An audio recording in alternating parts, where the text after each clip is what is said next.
let's talk about the stragglers. So, in our last video, I repaired 29 switches, except, of course, a couple you're seeing before you. So we have 5 here.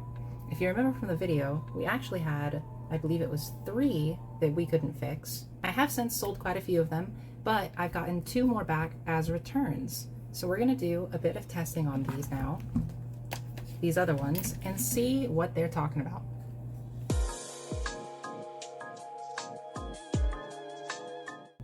So the ones from us, we have a Joy-Con rail we replaced that didn't work. This one, they sent it back saying that the charge port was loose. Let's just quickly test that right now, actually. Does it charge? It does charge and turn on. Charge port is a little loose. I can see the concern there for sure. There's a good bit of play. So I'll go ahead and replace that. And then this one says the Joy-Cons disconnect, which all of ours passed the Joy-Con test. Okay, so I got some known working Joy-Cons. That connects. That connects. Okay. What the fuck? Okay, so this is working fine. Let's try again. Let's play it safe. Detect it left. Reconnect. Reconnect. Okay.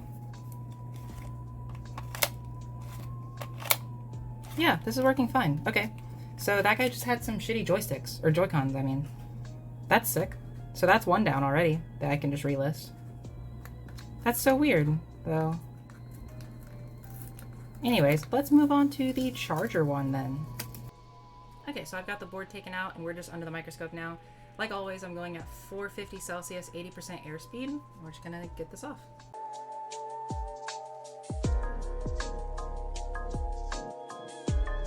So I've got that port off. We're just gonna retin the pads. Get the solder out.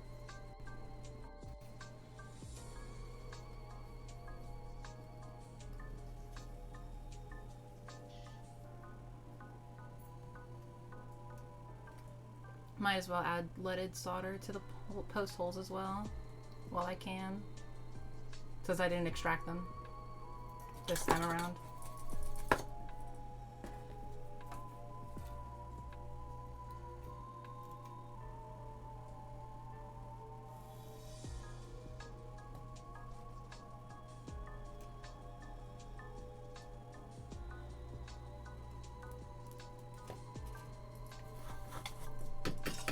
And then, like always, I also added some, I just tinned the pins on the port as well.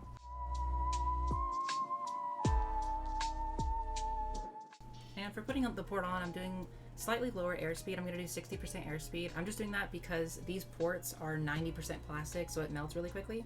So you just need to be very wary of that whenever you're popping a new port on.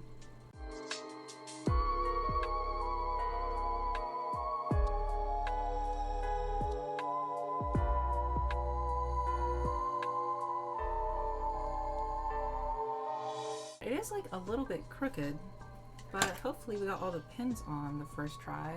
Probably need to reflow this, but still gonna check anyway. No, it didn't sit quite right. It looks like probably the end half are gonna be on. Yeah, some of those are, some of them aren't. Okay, we have to reflow this. That sucks. But I probably didn't add enough flux anyway.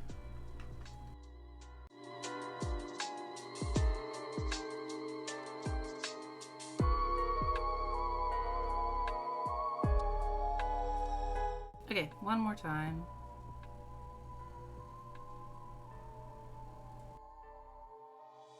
Okay, that's a lot better.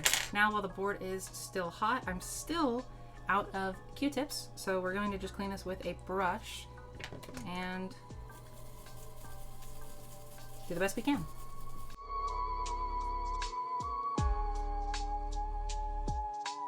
So just pop in our tail insertion tester. Oh no, did I melt the inside? I don't know if that's flux in there or if that's actually melted, but let's see. Oh, okay, no, it was just partially out the first time, that's all. Okay, let's get it assembled and we'll test it that way actually, just to be super certain. I've got it assembled into a testing state. So we're just gonna make sure we get 15 volts on both sides. Yep, 15 volts. We get a charge symbol. Do we pull any amps? 100 amps, okay. Swap it around. 15 volts. And 100 amps, awesome, okay. So that one is pretty much good to go. I'm gonna reassemble it and do some further testing, but that should be all good. Okay, so funny thing, you may notice that the camera is a little bit better. I actually just bought a mount, so it's actually like stable and everything. So here's what we're doing next. So we have one that we replaced the digitizer on, and it didn't work still. So I don't know if that's the part or if there's something on the motherboard that's not reading it correctly. I did try replacing the cartridge reader as well, because that's what the flex cable plugs into, and that also didn't work. So I have this one that is unrepairable. It's more than likely an APU issue. So I'm gonna do a full chassis swap between the two of them, and we're going to kind of just speed run this, and hopefully that is all it's gonna need.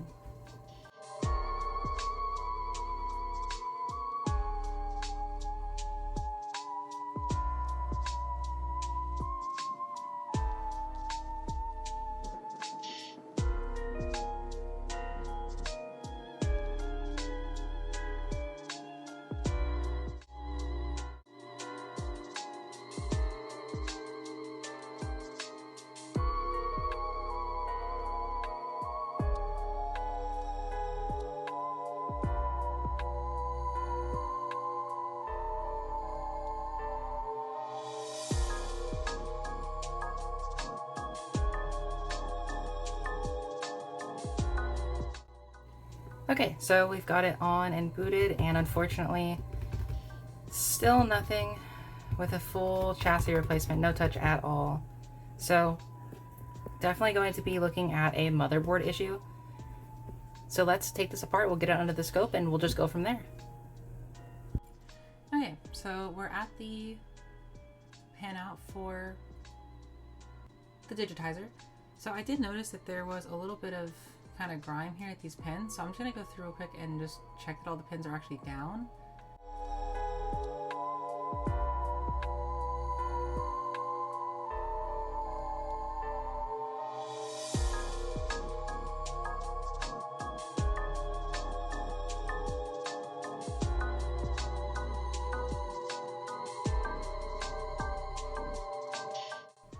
This is really low, just like the other side was. Like really weirdly low. And this is 1.9, just like the other side, extremely high. And that's normal. Okay, so these two pins, man, okay, they don't make it easy to follow, huh? That's annoying. Okay, so I mean, it's pointing to this chip. From what I can tell, this might be a security chip, according to some forums. So I don't know how much we can actually do here.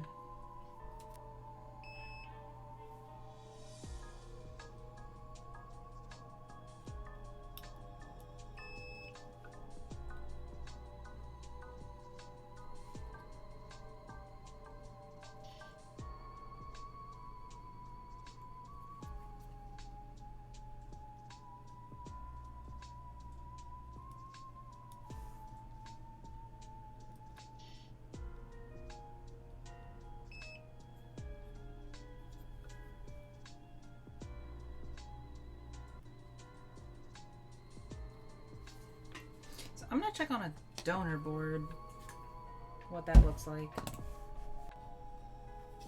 B2107 versus S9. I don't know if that's probably just a created number. I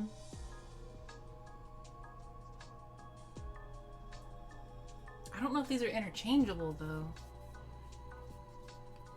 But anyways, let's just test the crystal oscillator. I don't have an oscilloscope though, so I just have to go in blind and kind of see with continuity the best I can.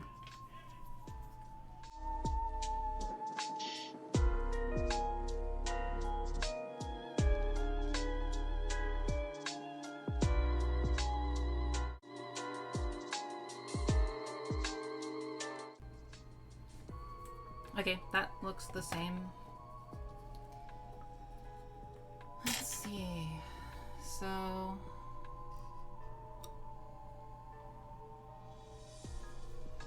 fourth pin, which is directly flipped.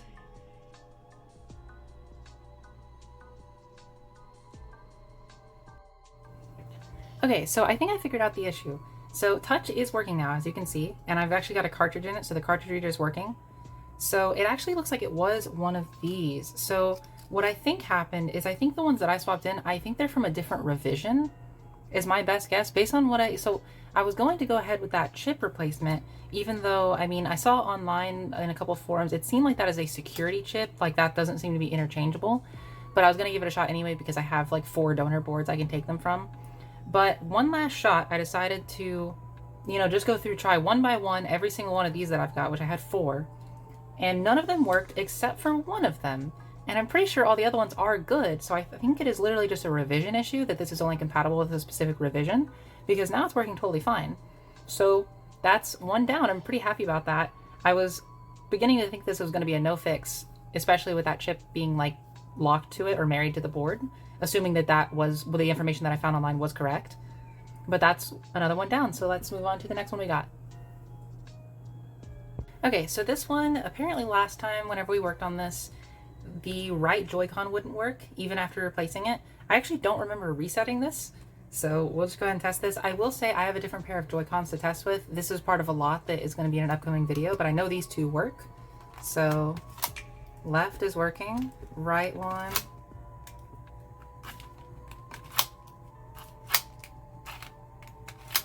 Okay, yeah, literally nothing at all. So let's get this taken apart again, and we'll go from there.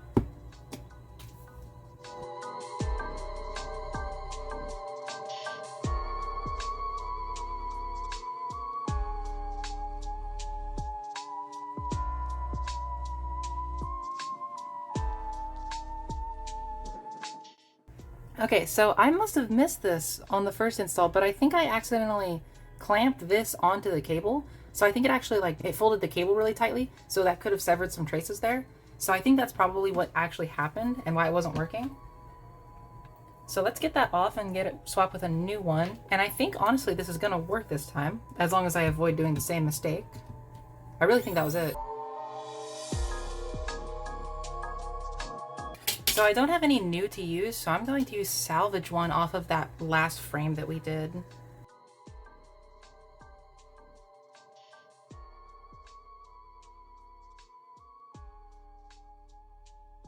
Okay, so I've got that swapped, so let's give this a shot.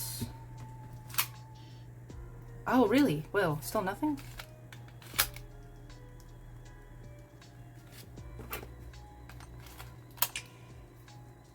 Oh, wait. It didn't make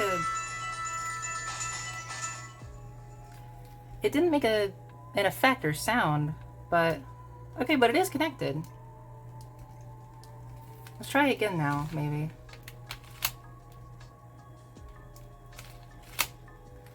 It's not doing the effect, but it paired.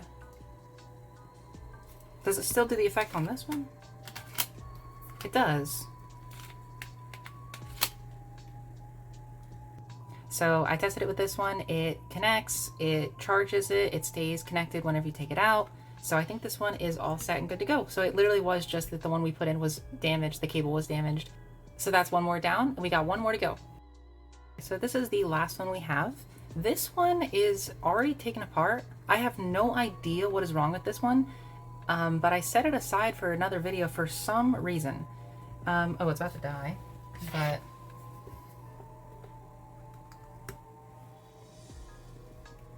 Oh. Okay, I think we figured out the issue. Not charging at all. Oh, no, wait, it is charging. Okay, wait.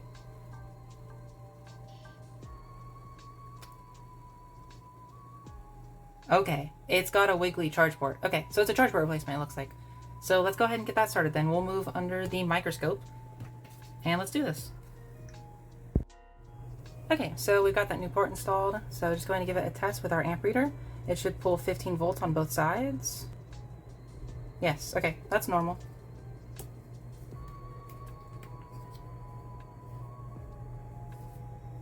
$15 volts. Okay, let's get this put back in the chassis and we'll give it some full testing.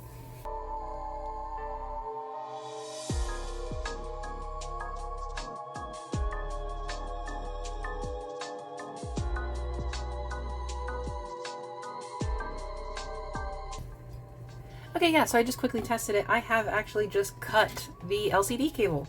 We do have the chassis from the one that we swapped, so I guess this is an opportunity to see if that digitizer is actually good, which it should be, considering that it was the game cartridge reader on the last one. So this should be a working thing. We'll just have to transfer over the cartridge reader and the right Joy-Con connector, because we stole it from this chassis for that last one.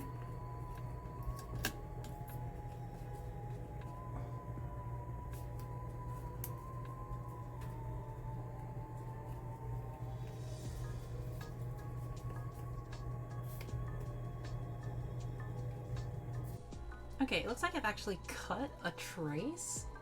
This is all going wrong. Check.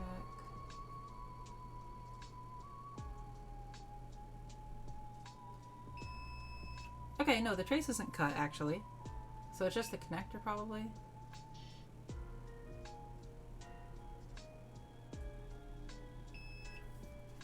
Okay, so it's good then.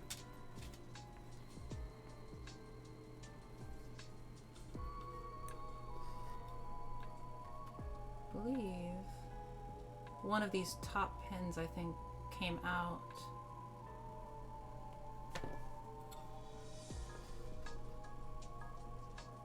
This pin right here, can I just push this back?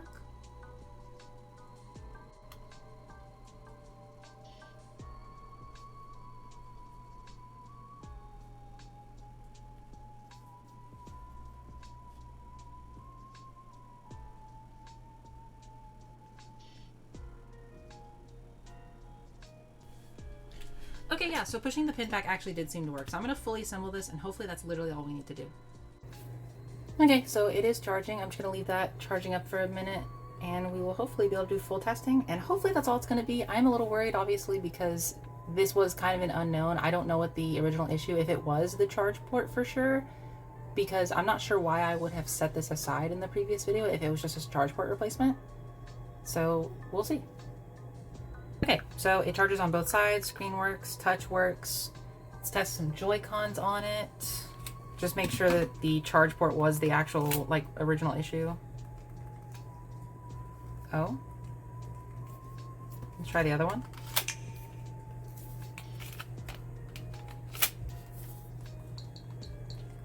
Okay, no, the Joy-Con doesn't work. So it's a Joy-Con and a charge port. Maybe that's why I set it aside, because there was multiple issues. Where's the other Joy-Con? Let me try that one just to be safe. Okay. So, do I have another right Joy-Con rail? Let's find out. Okay, so I tried a known working right rail, and still the same issue persists. So I was testing these resistors here, and this value does not add up at all right here. So it's supposed to be around 690 or so. But on this resistor, it drops off to like 5 something, which could be a little bit of variance. However, I tested on a board that should be working. I'm not certain about it, but that resistor should be around 180 kilo ohms, but instead it reads less than 1. So the resistor seems to be blown. There is a chance that it could be the DC-DC converter, apparently. I'm being told this, which is this guy right here. But I don't know if we'll need to replace that yet. We'll get there when we get there. We're going to replace the resistor first from a donor. I've got a donor board here I'm going to pull it from. And if that value is still really low, then we will replace the DC-DC, or the other resistors that are next to it could also be the cause. But we'll measure after this one is replaced, because this one is definitely bad. Now, I'm going to try this on the donor board first, because I'm going to heat this from the top. I'm going to go at 380 Celsius at 60% airspeed with constant movement, just because I want to see if I can get this off from the top side without melting anything. This is kind of my test for that. Actually, I'm going to lower it more to 40% airspeed.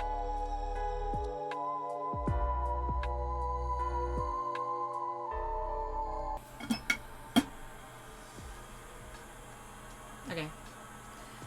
That's not really working out, so we're just going to do it from the bottom like normal.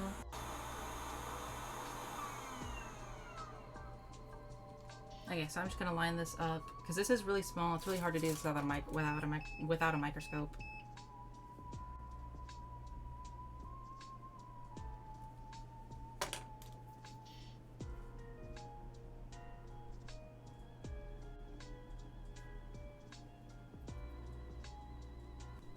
Okay, so again, I'm at now I'm at 450, 80% or 70% airspeed, heating from the bottom.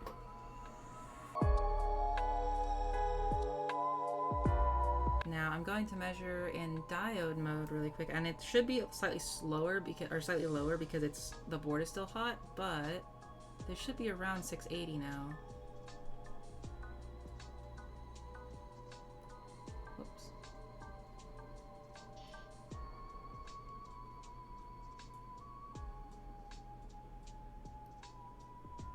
So that's 600 rising. Still better. Let me double check the resistance and see if that changed at all.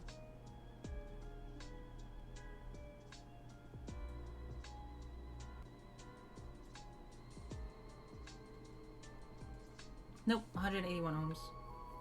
So it's measuring correctly.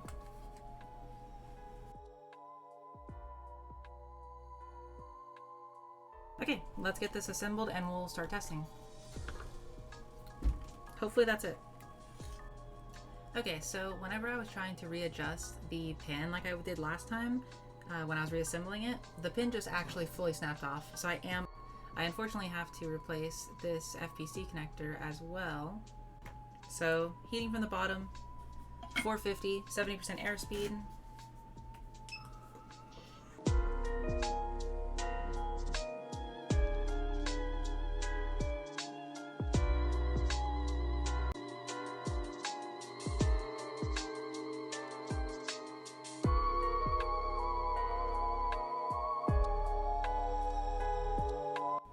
Not having Q-tips makes this way harder to clean.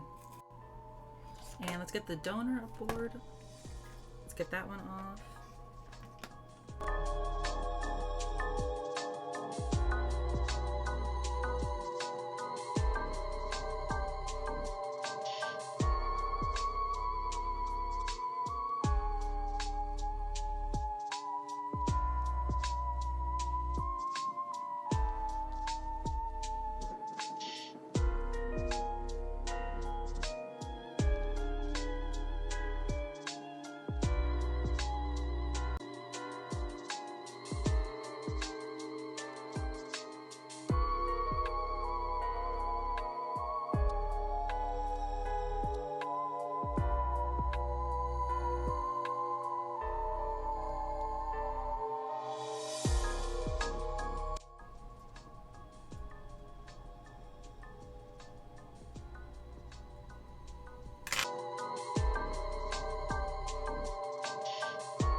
Okay, so screen is working, but Joy-Con is still not working.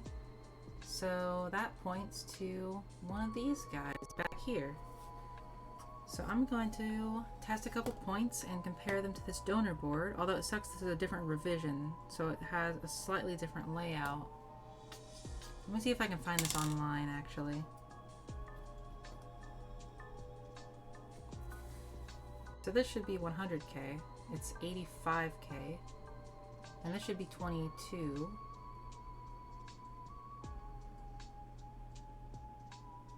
And it is. Okay. So that could still be, because that's off slightly. Because this is still 15K lower. What does my other one measure? Let me find another board, another donor. I do have a good donor that's the right format. So what do you measure? Trying to figure out if 85K is a good, like an okay number or not.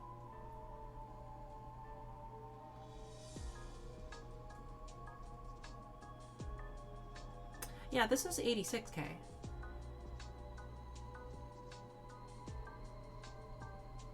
And 22. Okay, I'm just gonna play it safe. I'm gonna replace the DC-DC and I'm gonna replace the capacitor with the one off this donor.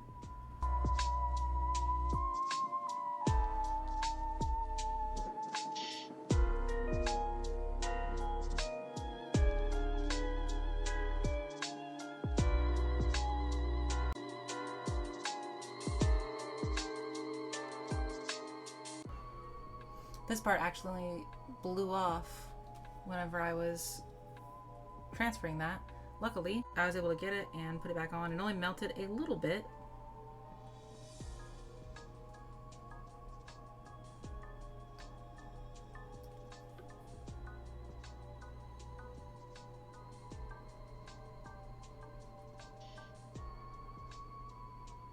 Just for the fun of it, I'm gonna go ahead and replace literally all of these components over here really quick, because I can't find literally any information on them at all.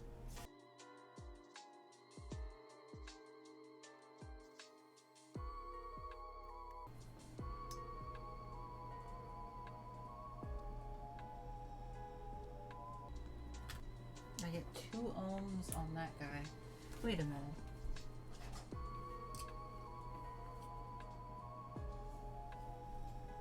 So this is a donor board right here.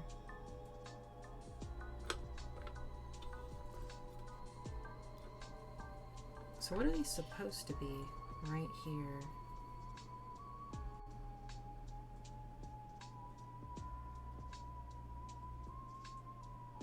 Okay, no, that is correct.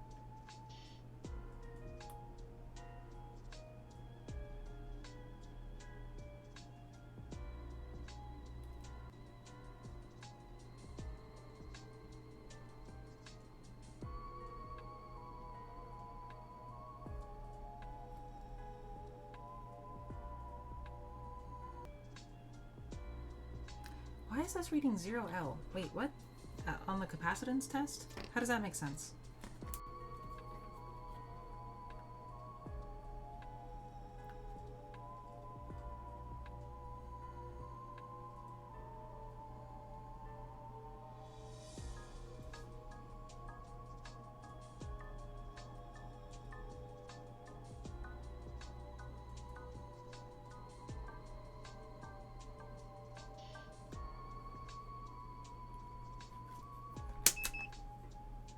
What about in ohms? Why is this reading OL? Is this actually bad?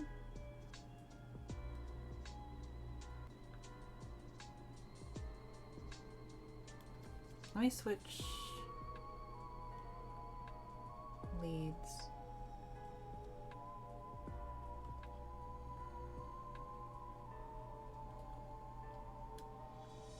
How is that possible?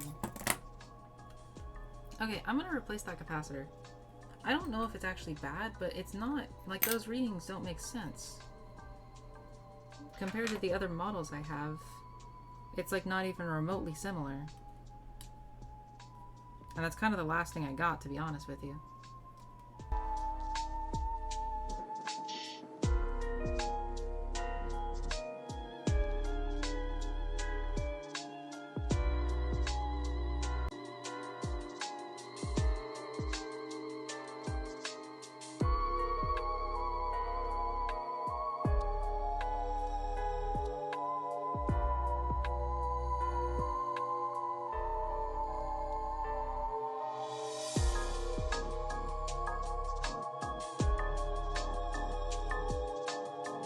So, jumping ahead, I replaced these components, all 3 of them.